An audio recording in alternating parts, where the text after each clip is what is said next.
Hello, I am Abhishek. The question is, the TRIPS agreement has as its preambular objective a desire to ensure that measures and procedures to enforce intellectual property rights do not themselves become barriers to legitimate trade. Further, one of its objectives is to contribute to the transfer and dissemination of technology. It has, among its principles, the promotion of public interest in sectors of vital importance to the socio-economic technological development of its members. At the same time, the agreement recognizes intellectual property rights as its private rights. Finally, the agreement encourages adjustments aimed at higher levels of protection of intellectual property rights. Solution: we have to find an option that can best represent the entire paragraph as its theme, taking each option one by one and eliminating the wrong ones. Option number 1. The TRIPS agreement is more show and less substance. That is not the objective of this passage or paragraph. Rather, this paragraph brings out the features or objectives of TRIPS agreement. Therefore, we eliminate this option. Option 2. The benefits of being a signatory to the TRIPS agreement. This paragraph merely mentions the features or objectives of the TRIPS agreement, and nowhere does it mention the benefits or disadvantages of TRIPS agreement. Therefore, we eliminate this option 2. Option 4. Deadlines of TRIPS. Again, that has not been mentioned in the paragraph. The answer is the objectives of TRIPS agreement. That is true. We can get this answer by noting following points. Preambular objective, one of its objectives, among its principles, which is similar to objectives, and so on. Therefore, our answer is option number 3. Thank you. Hello, I am Abhishek. The question is, personal mastery teaches us to choose. Choosing is a courageous act, picking the results and actions which you will make into your destiny. Destiny is no matter of chance, it's a matter of choice. Striving for goals, that is the objective of your decisions, that do not reflect your values and consequently do not make your life joyful, is how we make ourselves unhappy.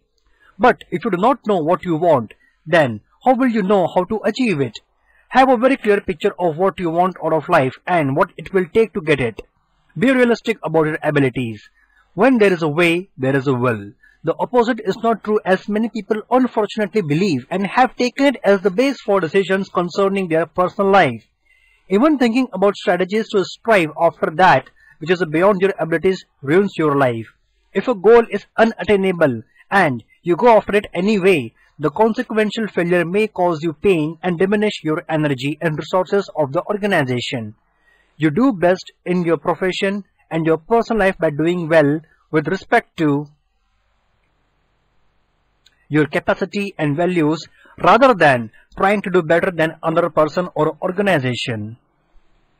Solution: first of all, let us note down the key points of this passage. First of all, destiny is a matter of choice. Secondly, it has been mentioned that one should have a clear picture of what one wants out of life and what it will take to get it. One should be realistic about abilities. When there is a way, there is will, and the opposite is not true. And also, decision making is an integral part of life. Apart from that, toward the end, we have been given that capacity and values are crucial. Considering these points, let us get to the answer and eliminate the wrong ones. Taking option 2, think before you choose. It has been mentioned in the passage that choosing is a courageous act, and nowhere has it been mentioned that one should think before you choose. That's why we eliminate this option. Third, destiny is omnipotent. It has not been given to us in the paragraph. Option 4, choosing one's way through life, one must keep in mind the choices made by elders in similar situation.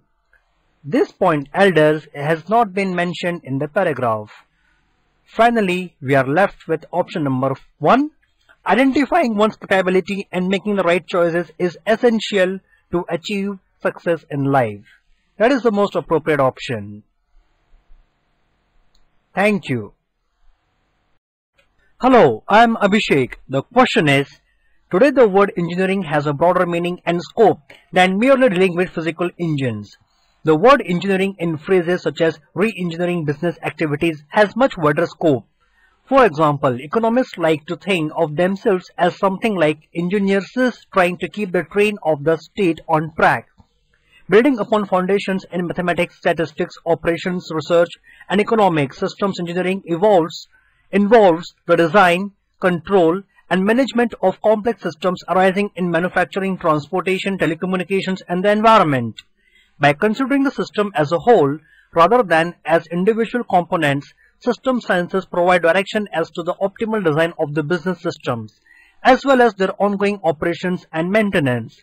Systems engineering exists as a discipline because the complexity of large-scale systems tends to defy effective design of the whole.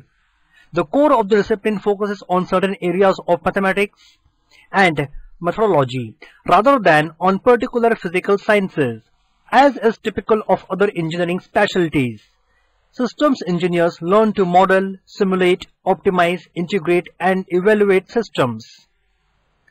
They participate in group projects in such systems application areas as environmental control, telecommunications, transportation, project construction management, and manufacturing. Solution: we have to choose the option that can summarize the entire paragraph in as brief manner as possible, taking each and every option and eliminating the least appropriate option. First of all, option 1. The relationship between engineering and economics. This relation between engineering and economics has been mentioned in the passage, but only in a brief manner, and that too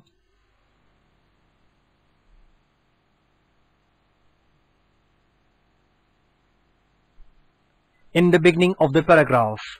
But the detailed discussion in the paragraph is more about system engineering rather than the relation between economics and engineering. So we cannot assume option number 1 as the most appropriate theme of the paragraph. Taking option number 3, reverse engineering. Similar to the option 1, reverse engineering has been mentioned in a brief manner. It's the one that has been highlighted earlier. Therefore, even option number 3 cannot be taken as the appropriate theme. Option 4, the relation between engineering and environmental control. As we have discussed in options 1 and 3, even environmental control has been stated in passing, not in detailed format.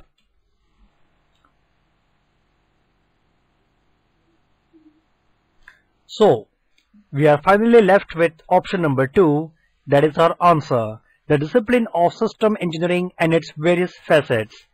In fact, systems engineering has been taken as the basis of the paragraph and its various facets have been discussed in detail in the paragraph. That is why it is the answer. Thank you. Hello, I am Abhishek. The question is, a wolf had been gorging on an animal he had killed, when suddenly a small bone in the meat stuck in his throat and he could not swallow it. He soon felt a terrible pain in his throat and ran up and down groaning and seeking something to relieve the pain. He tried to induce everyone he met to remove the bone. "I would give anything," he said, "if you would take it out." At last the crane agreed to try and told the wolf to lie on his side and open his jaws as wide as I could. Then the crane put its long neck down the wolf's bone till at last he got it out. "Will you kindly give me the reward you promised?" said the crane. The wolf grinned and showed his teeth and said, "Be content. You have put your head inside a wolf's mouth and taken it out again in safety. That ought to be reward enough for you."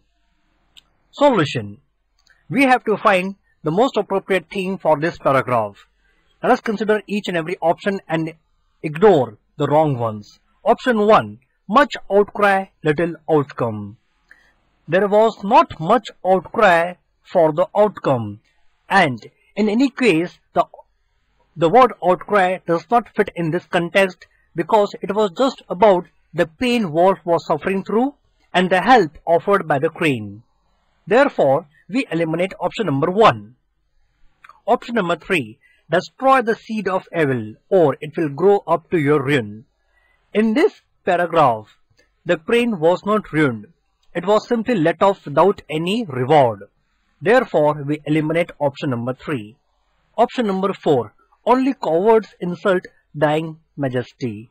In this case, Wolf was just hopping mad because of pain.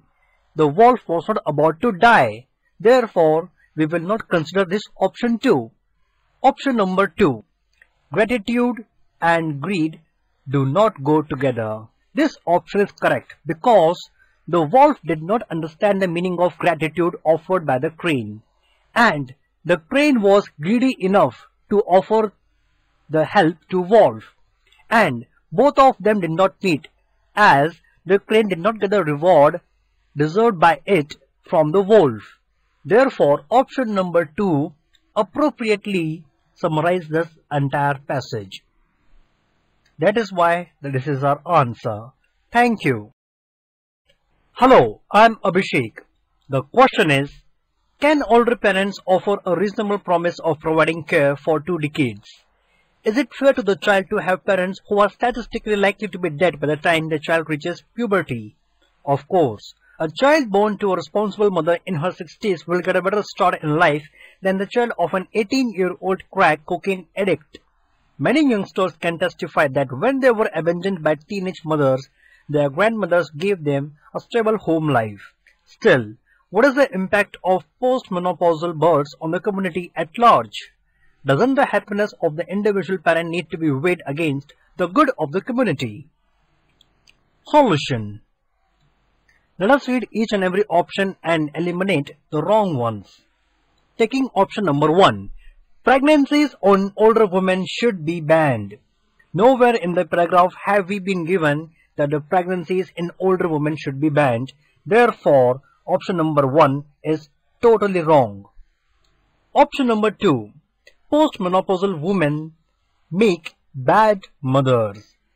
Again, this context is wrong because we had been given an example of a responsible mother. Therefore, this option is also eliminated. Option number 4. Psychological barriers result in complicated pregnancies. The paragraph nowhere deals with the issue of complicated pregnancies. That's why this is also eliminated. Option 3 is our answer. The debate on pregnancies in postmenopausal women. This option is absolutely correct because the author has discussed various issues regarding the birth of a child to a mother who is young or to an old mother, and in both the cases discuss the pros and cons of the child's future. Therefore, option number 3 is the most appropriate answer. Thank you.